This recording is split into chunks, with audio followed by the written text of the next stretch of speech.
Well, you can hear the hum of this well because I got my irrigation on, and it won't even keep up. It'll keep up with it, but it won't cut off usually. The tank was bad, and it ran for over a month, and the water bill instead of $14 was $73. And the next month, before we could get to find out about it, because it took 5 weeks for it, we got a bill that was high. And then the next month, we just got a bill for $36 where it ran in the next month, instead of like 14, 15 bucks. Anyway, the bladder in that tank was gone, and the tank was old. It was probably put in the early 80s. The manufacture of the tank is really superb. We got another one bigger, and we had to put in all new plumbing.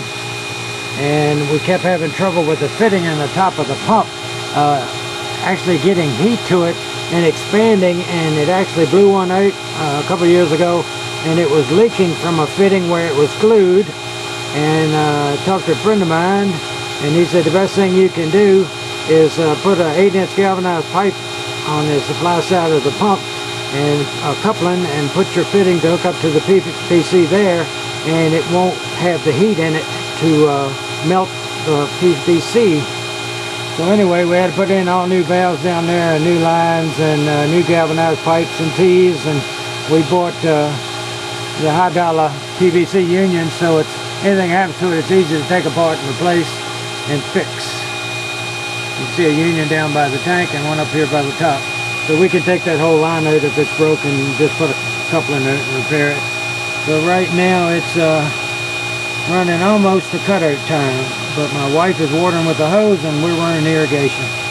But it's down in the ground, it's artesian well. Plus we also found out that the little jet pump part on the front of that pump has like a nylon black impeller in it, and it was laying in the bottom of the pump when we took it loose from the pump itself, and that forces water back into the well to actually charge it and keep it going, because it's reducing a deep well pump to a shallow well pump, because we hit an artesian well back in the middle 60s, and this line just goes straight into an artesian well that's 25 feet underground, encapsulated probably in limestone.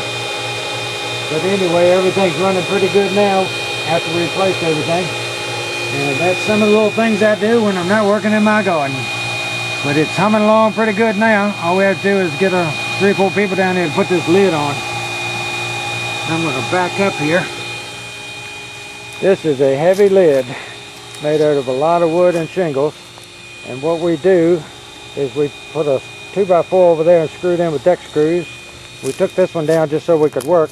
We'll put this one back up and put 4 big old long deck screws in it. And that way we can come back over here and grab that 2x4 and lift it up. And somebody can push from out of the end to come over top of these cinder blocks. And then we'll put this door back together the way it's supposed to be. But that's the well story. Thanks for watching.